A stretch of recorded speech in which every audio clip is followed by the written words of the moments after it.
Indonesia tengah memasuki babak baru dalam sejarah pembangunan nasional.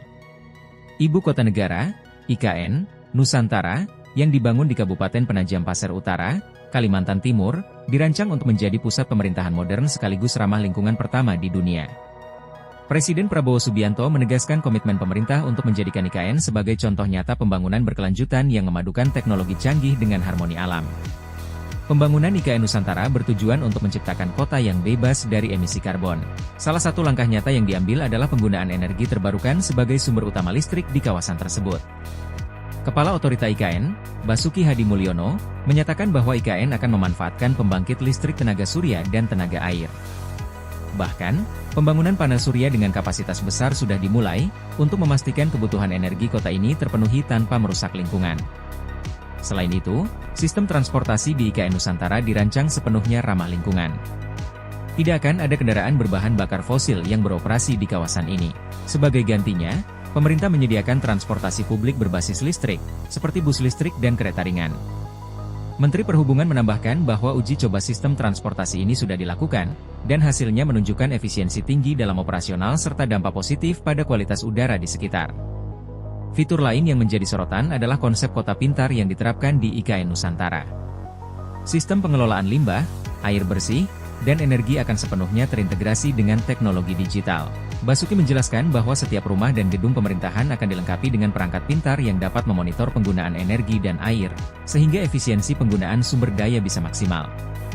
IKN Nusantara juga menjadi contoh nyata dalam menjaga keberlanjutan ekosistem. Sebagian besar kawasan hijau di sekitar ibu kota dipertahankan, bahkan ditambah dengan penanaman kembali pohon di area-area tertentu.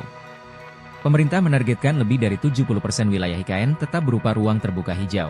Hal ini bertujuan untuk menjaga keseimbangan ekologi, sekaligus menjadi paru-paru bagi kawasan Kalimantan Timur. Dalam kesempatan lain, Ketua DPR Puan Maharani menyatakan dukungannya terhadap pembangunan IKN yang ramah lingkungan ini. Menurut Puan, IKN Nusantara bukan hanya simbol kemajuan teknologi, tetapi juga bukti nyata komitmen Indonesia terhadap isu perubahan iklim.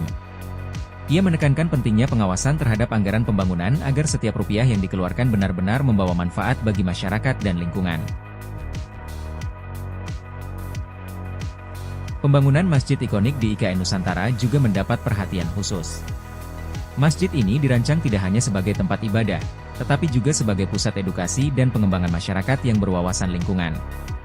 Dengan arsitektur modern dan penggunaan bahan bangunan ramah lingkungan, masjid ini akan menjadi simbol harmoni antara teknologi, spiritualitas, dan alam. Presiden Prabowo dalam beberapa kesempatan menegaskan bahwa pembangunan IKN Nusantara adalah langkah strategis untuk menciptakan pemerataan pembangunan di seluruh wilayah Indonesia. Dengan memindahkan ibu kota ke Kalimantan, pemerintah berharap dapat mengurangi beban Jakarta yang selama ini menjadi pusat segalanya, sekaligus memberikan dampak positif bagi pertumbuhan ekonomi di kawasan timur Indonesia. Tidak hanya itu, IKN Nusantara juga menarik perhatian dunia internasional. Sejumlah investor asing menunjukkan minat besar untuk berkontribusi dalam proyek ambisius ini. Para ahli menyebut IKN Nusantara berpotensi menjadi model bagi kota-kota lain di dunia yang ingin mengadopsi konsep pembangunan berkelanjutan. Dengan target operasional pada awal 2025, progres pembangunan infrastruktur utama IKN sudah mencapai lebih dari 85%. Hal ini termasuk pembangunan gedung pemerintahan, fasilitas transportasi, dan infrastruktur dasar lainnya. Menteri Basuki memastikan bahwa pembangunan berjalan sesuai rencana dengan tetap mengutamakan kualitas dan aspek keberlanjutan. Keberhasilan IKN Nusantara sebagai pusat pemerintahan ramah lingkungan pertama di dunia akan menjadi kebanggaan bagi seluruh rakyat Indonesia. Ini adalah wujud nyata dari visi besar bangsa kita untuk menciptakan masa depan yang lebih baik, tidak hanya bagi generasi saat ini, tetapi juga bagi generasi mendatang. Dengan langkah-langkah konkret dan komitmen kuat dari berbagai pihak, IKN Nusantara akan menjadi bukti bahwa Indonesia mampu memimpin dalam inovasi dan keberlanjutan.